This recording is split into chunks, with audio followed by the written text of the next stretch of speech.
Lesson number 6. In lesson 4 and 5, we got a little off track, but today I'll be talking about how to capture and drop a piece. Now look at these pieces.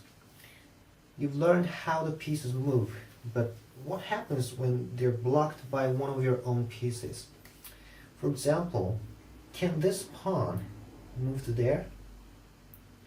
No, you can't move a piece to a square that's already occupied.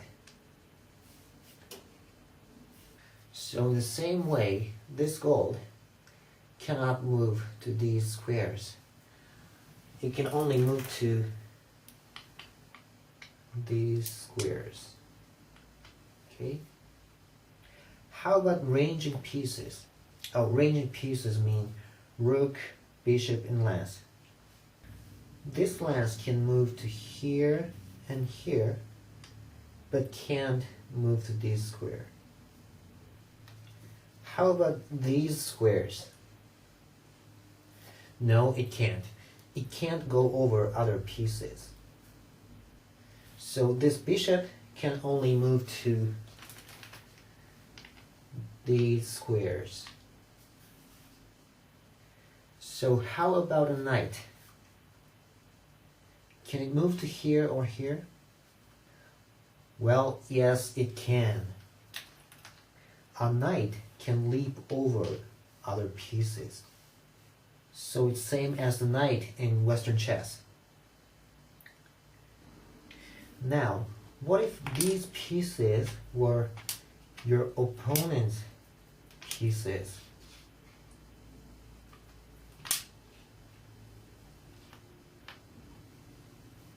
First, this knight can still move to here and here. It can leap over any piece, okay? How about this pawn? Well, it can move to here. And when you move a piece to a square that has your opponent's piece, you capture it.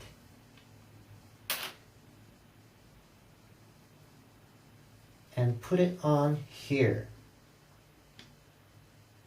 Oh, I don't know what to call this in English, but let's call it a piece stand for now.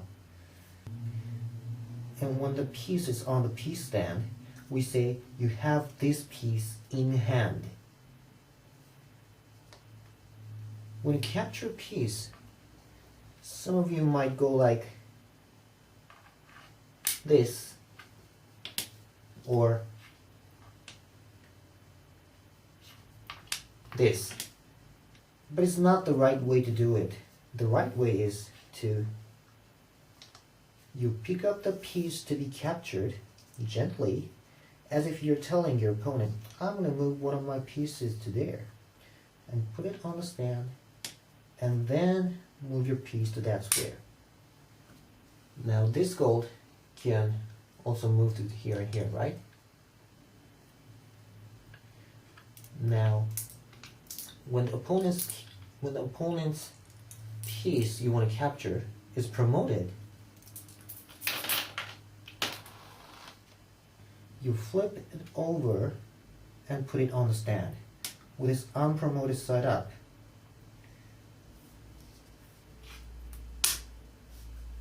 How about ranging pieces? It can move here by capturing the piece, but can it move to these squares? No, it can't. They can't go over your opponent's piece.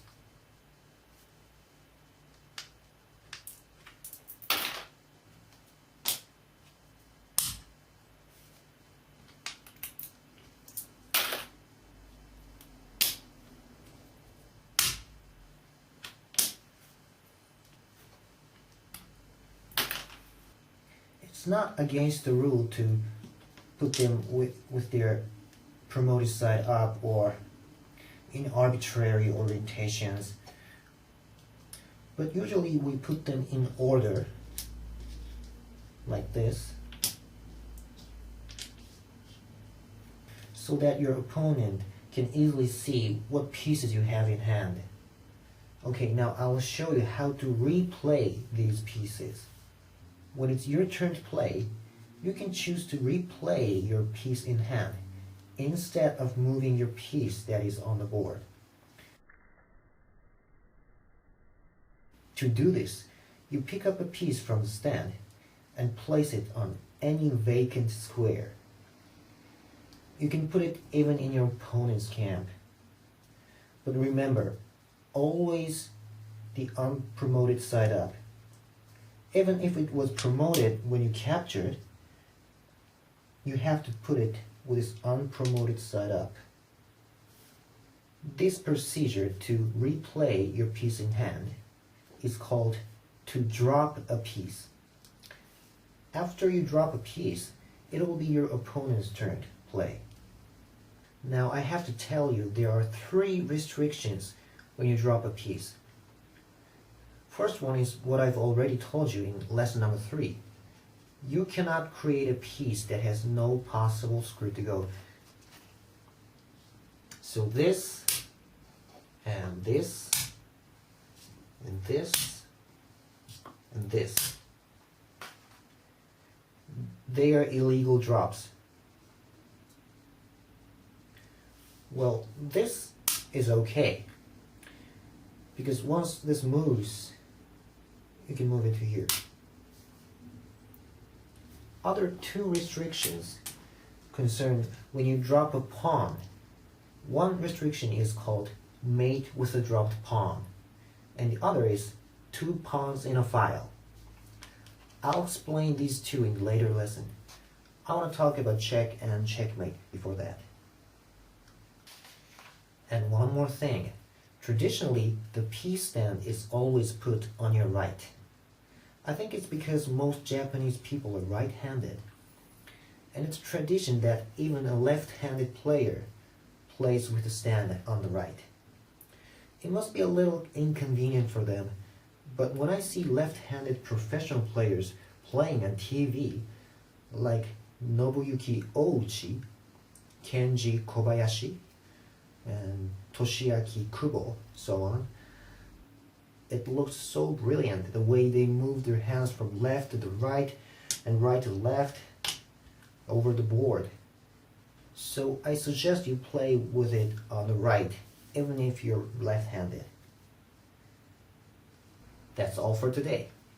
Thanks for watching. Goodbye.